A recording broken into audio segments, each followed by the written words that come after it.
இந்த படத்தோட ஆரம்பத்தில் ஹீரோட வாய்ஸில் ஒரு வாய்ஸ் ஓவர் வருது. லக் ஃபேவர்ஸ் த பிரேவ்னு ஏன் சொல்கிறாங்கன்னு இப்போ தான் புரிஞ்சுது. குற்றம் பண்ண துணிஞ்சவனுக்கு தான் அதிர்ஷ்டம் துணை நிற்கும். ஏன்னா அந்த குற்றத்துக்காக அவன் எல்லா ரிஸ்கையும் எடுக்கிறதுனால. அதுதான் லக்கோட கதவை திறக்கிற சாவி. அந்த கதவை திறந்ததும் கிடைக்கிற பணத்துக்காக தான் எல்லாரும் குற்றத்தை பண்ணுறாங்கன்னு நினைக்கிறோம். ஆனால் பணம் தான் அந்த கதவை திறக்க வைக்கிற குற்றத்தையே பண்ணுது. பணம் எப்போவுமே ஒரே இடத்துல இருக்காது. ஏன்னா பணம் சுற்றிக்கிட்டே இருக்கணும்னு ஆசைப்படும். ஆனால் அதை தடுக்கிறதுக்கு நம்ம யாரு அப்படின்னு சொல்லிட்டு இந்த வாய்ஸ் ஓவரில் வருது. என்னன்னு பார்த்தா நம்ம ஹீரோ வந்து ஒரு பேங்க்ல ஆரம்பமாக வேலை பார்க்குறாரு. ஆரம் அப்படின்னா ரிலேஷன்ஷிப் மேனேஜரு. நம்ம ஹீரோயின் பேங்க்ல தான் வேலை பார்க்குறாங்க. அவங்க வேற பேங்க்ல இருந்து இந்த பேங்க் வர போறாங்க அப்படின்ற மாதிரி காட்டுறாங்க. அவங்க ஏற்கனவே லவ் பண்ணிட்டு இருக்காங்க. இப்படி இருக்கிறப்ப நம்ம ஹீரோயின் வந்து அவங்க ஒர்க் பண்ற பேங்க்ல 4 லட்சத்தை வந்து தப்பான நம்பருக்கு வந்து கிரெடிட் பண்ணிடுறாங்க. இப்போ அந்த பணம் யாருக்கு போய் சேரணுமோ அவங்க வந்து பிரச்சனை பண்றாங்க.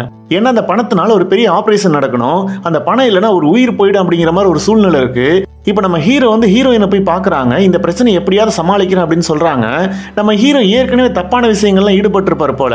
நீ மறுபடியும் அந்த மாதிரி விஷயத்தெல்லாம் பண்ணாத அப்படின்னு ஹீரோயின் சொல்லும்போது இப்போ நமக்கு வேற வழி இல்லை அப்படின்னு சொல்லி ஹீரோ சொல்றாரு. இப்போ நம்ம ஹீரோ என்ன பண்றாருன்னா, நம்ம ஹீரோயின் தப்பான நம்பர் போட்டு ஒரு அக்கௌண்ட்டுக்கு பணத்தை கிரெடிட் பண்ணாங்கல்ல, அவனை தேடி போறான். அவனோட பேர் பென்னி. ஒரு இல்லீகல் வேலையில் ஈடுபட்டு இருக்கிற ஒருத்தன். அவன்கிட்ட நிறைய காசு இருக்கு. ஆனா அவன் வந்து கண்டிப்பா அந்த காசை நான் தரமாட்டேன் அப்படின்னு சொல்லிட்டு அந்த காசை வித்ரா பண்ணி வேற ஒரு 2 அக்கௌண்ட்ல போட்டு வச்சிருக்கான்.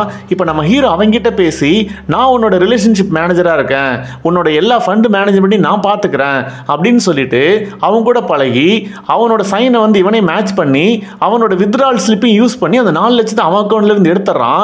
அதை எடுத்துட்டு வந்து யாருக்கு அந்த பணம் சேரணும் அவங்க கிட்ட கொண்டு போய் கொடுத்துறான். இப்போ இதனால அவன் காண்டாயிடுறான். இதுக்கு நடுவில் இன்னொரு பக்கம் ஆதி அப்படிங்கிற ஒரு கேங்ஸ்டர் மாதிரி ஒருத்தரை காட்டுறாங்க. அவர் ரொம்ப பவர்ஃபுல்லான ஆளுன்னு காட்டுறாங்க. அதே நேரத்தில் இன்னொரு குப்தா அப்படின்னு ஒரு ஆளையும் காட்டுறாங்க. அவருக்கு மேல ஒரு பாஸ் இருக்கார். அவர் யாருன்னே காட்டல. அந்த பாஸ் அந்த ஆதி பார்க்கணும்னு ஆசைப்படுறாரு. இப்போ அந்த பாஸ் வந்து 1000 கோடி ரூபாய் இருக்கிற ஒரு ஏர்லைன்ஸ் வாங்கணும் அப்படின்னு பிளான் போடுறாங்க. அந்த ஏர்லைன்ஸை வாங்குறதுக்கு நம்ம ஆதி நான் ஹெல்ப் பண்றேன், 800 கோடி நீங்க கொடுத்தா போதும், மீதி 200 கோடி எனக்கு கமிஷன் கூட நீங்க கொடுக்க தேவையில்ல, ஆனா அதுக்கு பதிலாக உன்னோட பாஸை நான் பார்க்கணும் அப்படின்னு குப்தா கிட்ட சொல்றாரு. இப்போ அந்த 800 கோடியில் 5 கோடி ரூபாய் இன்னொருத்தருக்கு நடுவில் கமிஷனா போகணும். அந்த கமிஷனா போற அமௌண்ட் வந்து வேற ஒருத்தர் மூலமா தான் ரூட் பண்ண ட்ரை பண்றாங்க. அவன் யாருன்னு பார்த்தா அதுதான் அந்த பென்னி.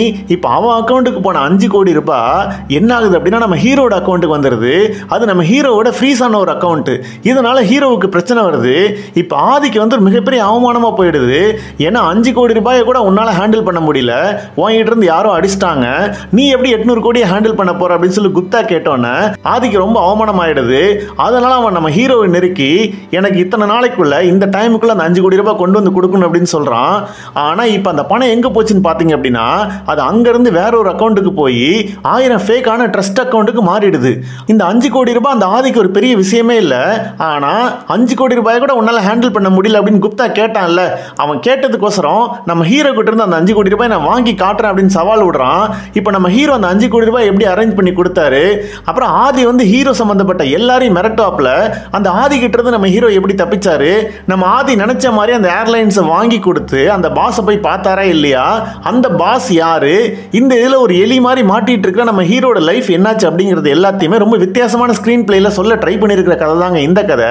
இந்த படம் ஆரம்பிக்கும் போது அந்த தப்பான அக்கௌண்ட்ல அமௌண்ட்டை கிரெடிட் பண்ணாங்கல்ல, அந்த சீன் சூப்பரா இருந்தது. அதுக்கப்புறம் பார்த்தீங்கன்னா அந்த பணத்தை எப்படி கொண்டு வந்து கொடுக்குறாங்க அப்படிங்கிறதுலாம் கொஞ்சம் லாஜிக் மீறல் மாதிரி தான் இருந்தது. அது கூட ஓகே தான். அதுக்கப்புறம் இவங்க யூஸ் பண்ற டெக்னிக் எல்லாத்தையுமே நம்புற மாதிரி இல்லை. அந்த ஆதிக்கு வந்து 5 கோடி ரூபாய் ஒரு பெரிய விஷயமே இல்லை. அதையே நம்ம ஹீரோ மூலமா கொண்டு வர ட்ரை பண்றாரு அப்படிங்கிறதுக்கு ஒரு ஸ்ட்ராங்கான லிங்க் இல்ல. இது எல்லாமே சுத்தி சுத்தி நடக்கிறதுனால படம் பார்க்கும்போது நமக்கு ஒரு டயர்ட்னஸ் வர ஆரம்பிக்குது. இந்த படத்தோட ஃபர்ஸ்ட் ஹாஃப் கூட அப்படி இப்படி போய் முடிஞ்சிருது.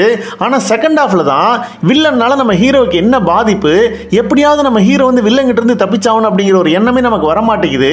அந்த அளவுக்கு கொஞ்சம் ஸ்லோவா தான் போகுது. அந்த அளவுக்கு ஸ்கிரீன் பிளே கொஞ்சம் வீக்கா இருந்துச்சு. மற்றபடி இந்த படம் போய் முடிகிறப்ப பார்த்தீங்கன்னா இன்னொரு விஷயத்த சொல்றாங்க. அதாவது நம்ம ஹீரோ வந்து ஒரு நல்ல விஷயத்துக்காக இதெல்லாத்தையும் பண்ணாரு, அவர் நினைச்சு வந்து முன்னாடி தப்பிச்சு போயிருக்கலாம் அப்படின்னு சொல்றாங்க. ஆனா அதெல்லாம் ஏத்துக்கிற மாதிரியே இல்ல. அப்புறம் இந்த படத்துல நடிச்ச எல்லாருமே நல்லா நடிச்சிருந்தாங்க. இதுல நம்ம சத்யராஜ் சார் வந்து ஒரு முக்கியமான ரோல்ல வராரு. ஆனா அவருக்கு ரொம்ப கம்மியான சீன்ஸ் தான் வருது. அப்புறம் இந்த படத்தோட சினிமாட்டோகிராஃபி, எடிட்டிங், மியூசிக் எல்லாமே நல்லா இருந்துச்சு. ஆனால் படம் எதை நோக்கி போகுது, படத்தோட திரைக்கதையெல்லாம் கொஞ்சம் வீக்காக இருக்கிறதுனால செகண்ட் ஹாஃபில் நிறைய லேக் இருக்கிறத தவிர்க்கவே முடியல. மொத்தத்தில் இந்த படம் வந்து ஃபர்ஸ்ட் ஹாஃப் கொஞ்சம் ஃபாஸ்ட்டாக போயிடுது. செகண்ட் ஹாஃபில் இந்த படம் யாரை மையமாக வச்சு நகருது அப்படிங்கிறதுல ஒரு பெரிய கேள்வி வந்ததுனால அங்கங்கே லேக் இருந்துச்சு. மற்றபடி படம் பார்த்தவங்களா உங்களுக்கு என்ன தோணுச்சுன்னு கமெண்ட்டில் போடுங்க. இந்த வீடியோ உங்களுக்கு பிடிச்சிருந்துச்சுன்னா லைக் பண்ணுங்கள், உங்கள் கருத்துக்களை கமெண்ட்டில் போடுங்க. இன்னும் இதே மாதிரி வீடியோ பார்க்கணுன்னா அந்த சேனலுக்கு சப்ஸ்கிரைப் பண்ணுங்கள். மீண்டும் ஒரு வித்தியாசமான கதையுடன் உங்களை சந்திக்கும் வரை உங்களிடமிருந்து விடைபெறுகிறேன். நன்றி, வணக்கம்.